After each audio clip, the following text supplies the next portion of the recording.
And so let's jump straight into our focus then. The two-day Indaba kicks off in Midrand today.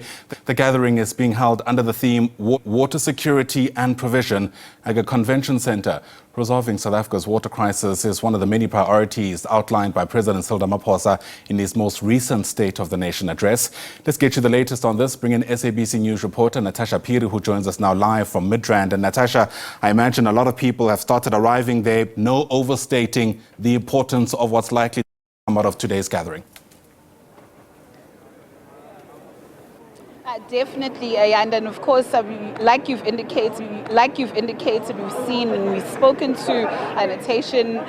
We spoke to the DG of the department, and of course, the deputy minister started arriving. Various stakeholders, two gentlemen who are at the helm of providing bulk water and sanitation to various municipalities. We saw our colleague there, Gallagher, reporting from Polokwane, from Lephalale.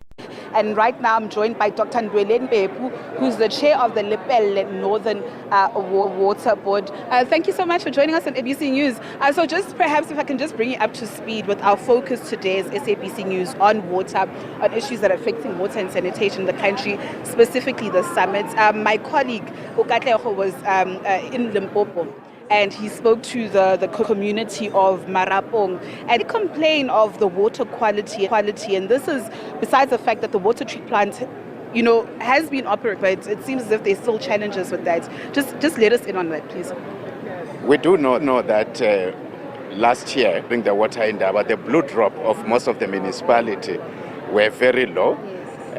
We were not performing, and that's why we have got water in Indaba, so that we can see what we can do to perform. But as a water board, we are willing and we want to participate and ensure that we help the municipalities in terms of ensuring that they can improve the quality and we can increase our blue drop. We have been working together in version from last year, and that should be able to work.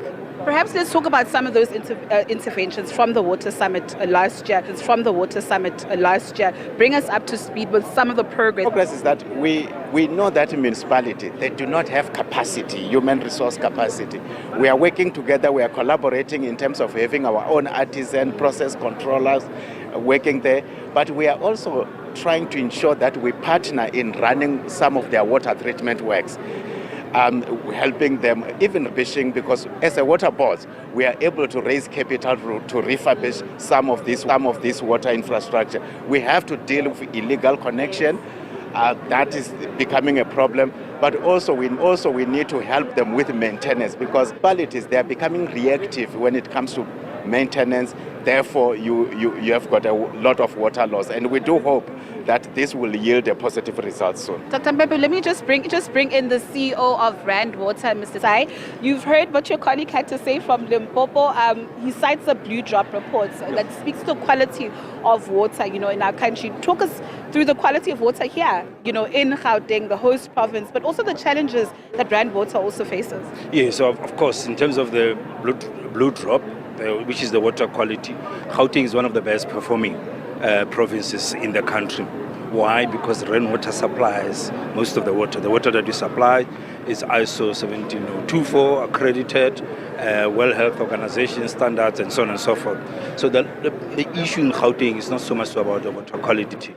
It's about what comes out of the norms, out of the Not Drop report. The Not Drop report talks about water utilization. As we've been saying, and the minister has been eloquently explaining it, Natasha, we put in a lot of into the system. We don't have a problem of the resource itself. We don't have a problem of the bulk purification, which is what we do. We in Gauteng have a problem at municipal level of non-revenue water, no revenue water, but worse, the 33% of the water that we supply into the system, which is about 1.7 billion liters of water a day, is lost in the municipal system. So we are here to find solutions with our municipality to say, how do we tackle that? How do we tackle that head on? The second issue, this water is lost. Municipalities struggle to pay us.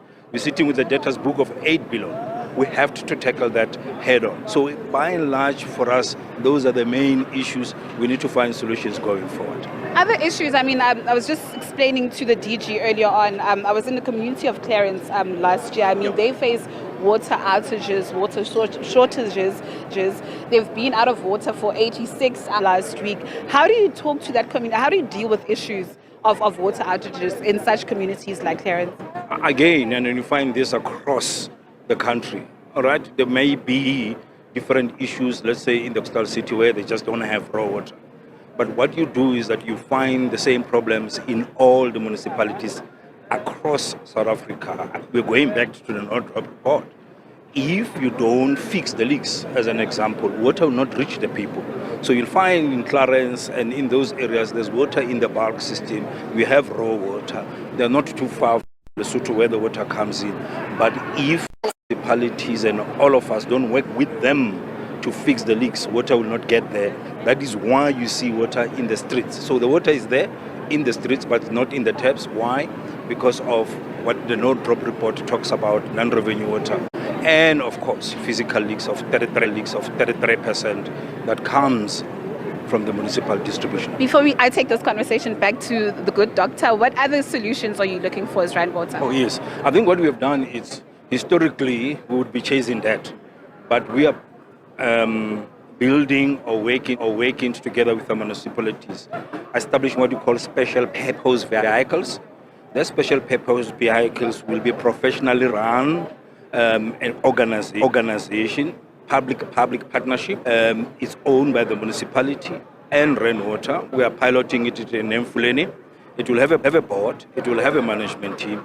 We will refinance all the revenues that come for water to stay in the water space, to upgrade, to refurbish, to operate and maintain the water infrastructure. So we believe that we cannot be sitting externally and say, listen, you are not paid. The water that we supply is lost. We are doing well, but they're not doing well. So we believe that vehicles that will be raising funds, will be crowdfunding, the public financing, private sector financing. Of course, the private sector wants to get involved in the water industry, but they want to make sure that we have well-run professional institutions distributing water, and we are working with them to ensure.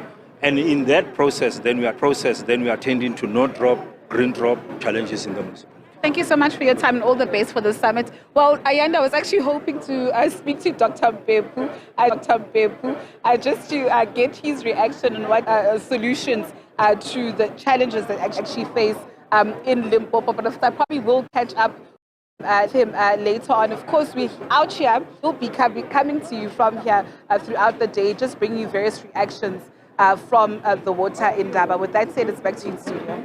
Not a problem. Natasha Phiri, live to us there from the Gallagher Convention Centre. Natasha, you've got 2 days to find him, so hopefully you do between now and then. Of course, this is all in the build-up to President Cyril Ramaphosa's opening address, which is expected in the next hour.